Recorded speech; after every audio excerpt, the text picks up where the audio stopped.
You're 55 years old, maybe 60, maybe 70. You've been prepping for 15 years, maybe 20. You've got the beans, the bullets, the band-aids, chest freezer full of vacuum-sealed protein, water filtration that could service a small village. But let me ask you something that's going to make you uncomfortable. When the grid goes down and your 30-year-old neighbor who does CrossFit 5 days a week is stacking sandbags in the August heat, what's your actual advantage? Because here's what I know with absolute certainty.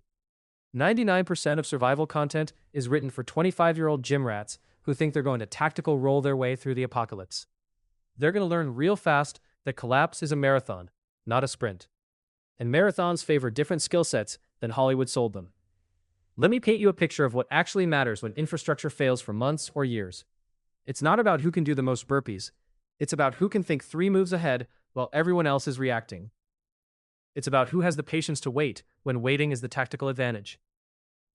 It's about who understands human nature from 4 decades of watching people crack under pressure. Your age is not your weakness. Your age is your weapon system, but only if you know which abilities to sharpen. If you want to be part of the 1% who actually leverage experience over athleticism, hit subscribe. Drop a comment with your biggest concern about aging and preparedness. Let's get tactical.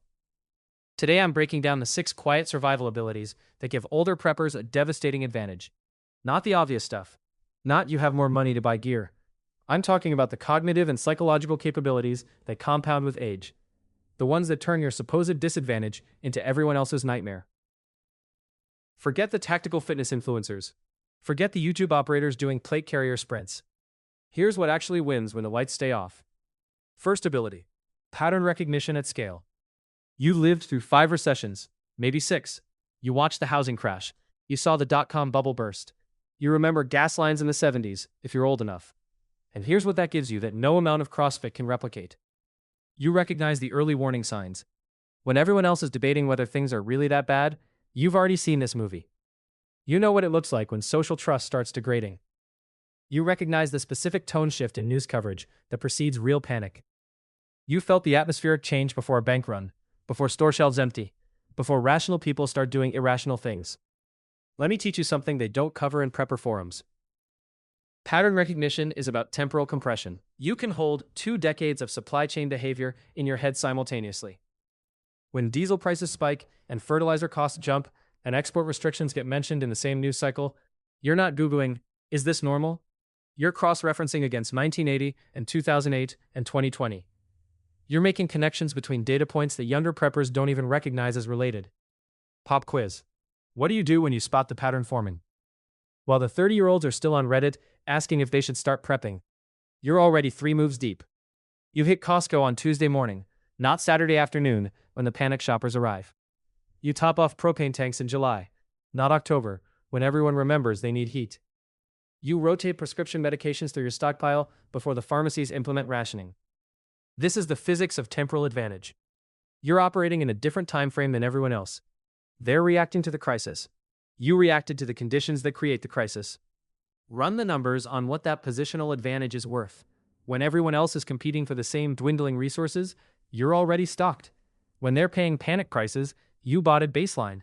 When they're facing empty shelves, your shelves were full before the run started. Here's the kicker that most people never consider. Pattern recognition doesn't just tell you when to act, it tells you when not to act. You know which panics are real and which are media amplification. You've seen enough false alarms to distinguish signal from noise. While younger preppers are burning resources and energy responding to every headline, you're conserving both for actual threats. That's not cynicism, that's calibration. Second ability, relationship capital and human terrain mapping. You've been in your community for 30 years, maybe 40. You know things about the social architecture that no amount of tactical training can teach. Here's what I mean. You know which neighbor is a diabetic who's going to get desperate when insulin supplies run out. You know which guy 3 houses down is a retired electrician who can wire a generator properly. You know which family has teenage sons who are going to become a security problem when boredom and hunger intersect. You know which people will help and which people will take. This is human terrain mapping. The younger tactical guys are worried about topographic maps. You've got a psychological map of every household within a half-mile radius. You know the divorce situations, the financial stress, the addiction problems, the family dynamics. Not because you're gossipy, because you've been present and paying attention for decades. When SHTF hits, this knowledge becomes your early warning system. You know who's going to crack first. You know who's going to form mutual aid groups and who's going to form raiding parties. You know which people to approach about cooperation and which people to avoid before they approach you. But it gets exponentially better because you've built relationship capital. You helped jumpstart cars. You lent tools. You showed up to community meetings. You've been the reliable person who doesn't cause drama. That capital converts to survival currency faster than gold when systems collapse. The young prepper with his tactical gear and no local relationships is going to find out real fast that he's just a well-equipped target. You're the person people think of when they need help, which means you're the person they're willing to help. You're already in the informal trust network that's going to matter more than any formal authority. Here's your tactical advantage. You can assemble a mutual defense or resource sharing network in 72 hours because the relationships already exist. The 30-year-old who moved to the suburbs 2 years ago and never learned his neighbors' names, he's starting from zero when he's got zero time. And here's the secret that nobody talks about. Older people are less threatening. When you approach a neighbor about cooperation, you're not perceived as a potential aggressor. You're the familiar face who's been around forever. That opens doors that stay closed to younger, more physically imposing strangers. You're leveraging decades of social proof. That's a force multiplier no amount of ammunition can match. Third ability, patience as a tactical weapon. You've lived long enough to know that most problems solve themselves if you wait. Most conflicts de-escalate if you don't engage. Most opportunities reveal themselves to the patient observer. The young guys are going to get themselves killed in the first month because they can't sit still. They think action equals progress. They think movement equals security. They're going to burn calories they can't replace and expose themselves to risks they didn't need to take because waiting feels like weakness. You know better. You know that the best defense is often doing absolutely nothing. Let me teach you something about operational tempo. In a collapse scenario, whoever controls their own tempo controls their survival outcome. The desperate move fast. The survivors move deliberately. You've got 40 years of experience watching impatient people make catastrophic mistakes. You're not going to join them. Here's how this works for you. When the panic buying starts, you wait. You let the herd empty the obvious locations. You know that grocery stores restock. You know that the real professionals who manage logistics don't panic, they problem solve. You wait 3 days, maybe 4. You show up Tuesday morning when the semi-trucks have delivered, but the panic shoppers haven't returned. While everyone else is fighting for the first wave, you're calmly acquiring the second wave. Or here's another scenario.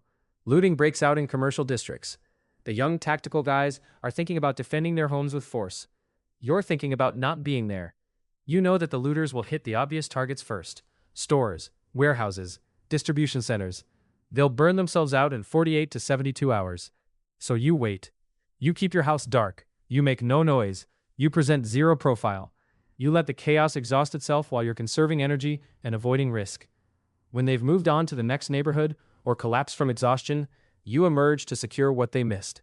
This is patience weaponized.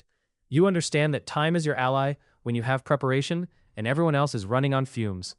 Every day that passes, the unprepared get weaker. Every day you wait, your relative advantage increases. Pop quiz. When do you know it's time to move? You've developed the judgment to distinguish between productive patience and dangerous hesitation. That's not something you learn from a manual. That's pattern recognition plus experience plus the ability to read complex situations. The 30-year-old is guessing. You're calculating. Fourth ability. Resource efficiency through Depression-era thinking. If you're 65 or older, your parents or grandparents lived through the Great Depression. If you're 50, you heard the stories. You absorbed a mindset about waste and value that younger generations never developed. You know how to make one thing do the job of 3 things. You know how to repair instead of replace. You know how to extract the maximum utility from every resource before disposal. Here's what this means in practical terms. The average younger prepper hoards new gear. You maintain old gear. They're buying the latest tactical flashlight. You've got 3 different models from 3 different decades, and you know how to repair all of them. You're stockpiling battery knowledge, rechargeable systems, and the ability to improvise power sources. Let me paint you a picture of the efficiency gap. A younger prepper has a bug-out bag optimized for weight and speed. You've got a bug-out plan optimized for sustainability and repair. Their gear breaks, they're compromised. Your gear breaks, you fix it with improvised tools because you've been fixing things since before YouTube existed. You're not just carrying supplies, You're carrying knowledge, and knowledge doesn't run out. Run the numbers on resource consumption. A 30-year-old might burn through a week's worth of supplies in 5 days because they don't have the efficiency habits. You've been stretching resources your entire adult life. You know portion control. You know how to make a protein source serve multiple meals. You know which parts of vegetables are edible that most people throw away. This is the physics of survival extension. If they've got 30 days of food, they're eating for 25. If you've got 30 days of food, you're eating for 40. That's not a small advantage.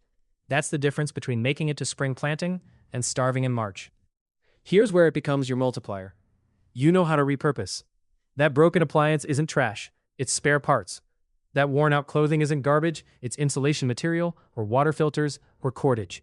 You see potential in what others see as waste because you were raised with a scarcity mindset that modern abundance dulled in younger generations. When supply chains stay broken, this mindset is worth more than a warehouse full of new gear. Fifth ability, calm under pressure through experience with loss. You've buried friends. Maybe you've buried family. You've lost jobs. You've recovered from medical emergencies. You've survived financial disasters. You've lived through situations that felt like the world was ending.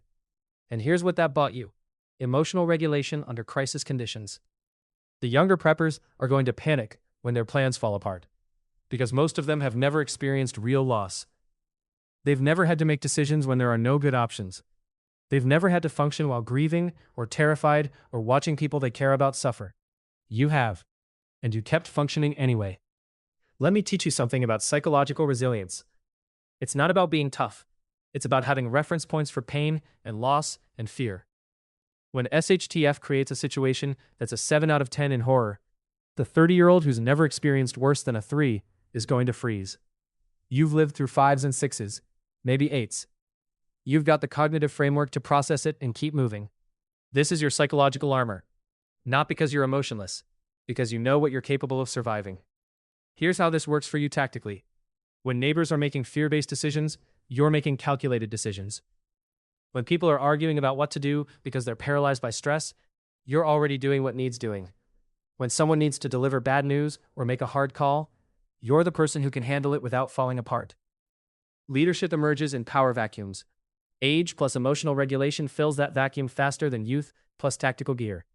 And here's the secret advantage. You're not trying to save everyone. The younger preppers are going to burn out trying to fix every problem and help every person. You've lived long enough to know you can't. You know about triage. You know about acceptable losses.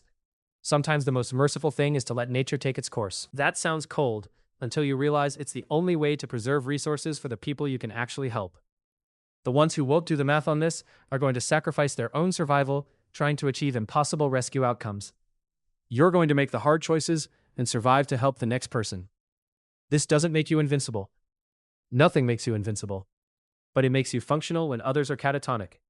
Sixth ability, strategic invisibility through unremarkable presence. You're not a threat. You don't look like a threat. Nobody's first instinct when they see you is, I should rob that person, or that person has valuable supplies. The tactical guys in their plate carriers and operator beards are screaming, I have stuff worth taking. You look like everybody's aunt or uncle. You blend into the civilian landscape like camouflage that actually works in social environments. Here's what I know with absolute certainty. In a collapse scenario, looking prepared is a liability. Looking dangerous is a death sentence. Looking like you're barely making it is the smartest tactical choice you can make. And you can pull this off without even trying. Let me paint you a picture of strategic deception through appearance. When you're moving through a contested area, you're just another tired older person trying to get by. The younger preppers have to actively disguise their fitness and capabilities. You don't. You naturally present as low value, low threat. That's not an insult. That's camouflage that took decades to develop. Nobody looks twice. Nobody remembers you. Nobody targets you. Run the tactical math. If the probability of violent encounter is X and your threat profile modifier is your apparent value and capability, you're operating at a fraction of the risk younger preppers face. They're walking around with a modifier of 3 or 4. You're at 0.5. That's not a small survival edge. That's an order of magnitude difference in danger exposure. Here's where it becomes your weapon system. Strategic invisibility lets you conduct reconnaissance that would be impossible for obvious tactical types. You can observe. You can listen. You can gather intelligence about threat patterns, resource locations, and social dynamics, because nobody perceives you as someone worth guarding information from.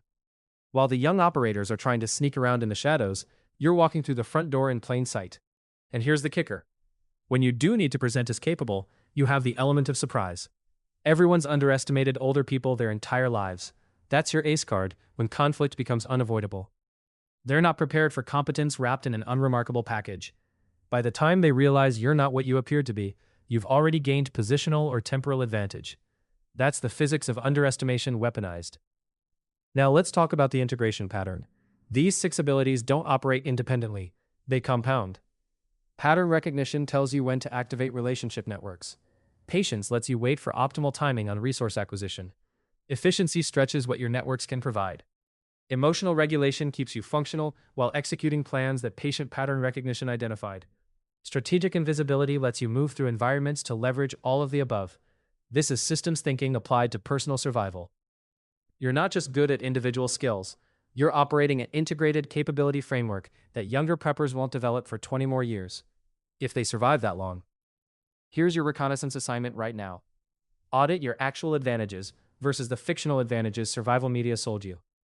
Not your gear, not your stockpile, your cognitive and social capabilities. Map your relationship network. Who do you actually know within walking distance? Who has skills? Who has needs you can meet? Who's a potential threat versus potential ally? Draw the human terrain map on paper. Identify the gaps, start building bridges before you need them. Document your pattern recognition baseline.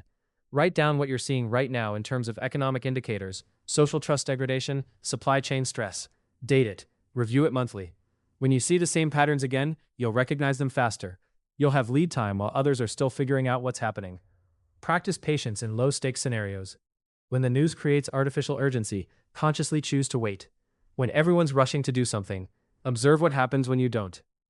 Build the discipline of controlled inaction so it's automatic when chaos hits and action feels mandatory.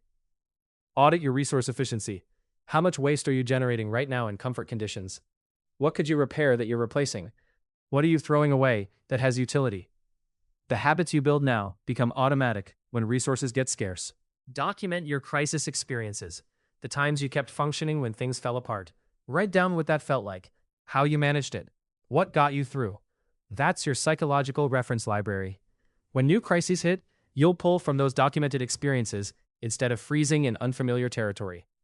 And practice strategic invisibility starting today. Pay attention to how people perceive you. Lean into the unremarkable. Develop the habit of being present without being noticed. This is a skill that improves with deliberate practice. Here's the dark truth nobody wants to hear. Your physical capabilities are declining. That's biology. You're not going to outrun or outfight younger people in most scenarios. The survival media that pretends age doesn't matter is lying to you. It matters, but it doesn't matter the way they think it matters. Your declining physicality is the trade-off you made for accumulating these 6 abilities. You can't have both peak physical capacity and peak cognitive capacity at the same time. Biology doesn't work that way. The question is which set of capabilities actually determine survival outcomes in long-term collapse scenarios. And here's what the data shows when you look at historical collapse events. The survivors weren't the strongest. They were the most adaptable, they were the most connected, the most patient, the most efficient, the most psychologically resilient, the most invisible until they needed to be visible. All of which favor age and experience over youth and strength. This doesn't mean you ignore physical preparation. Maintain what you can maintain. Stay as fit as your body allows.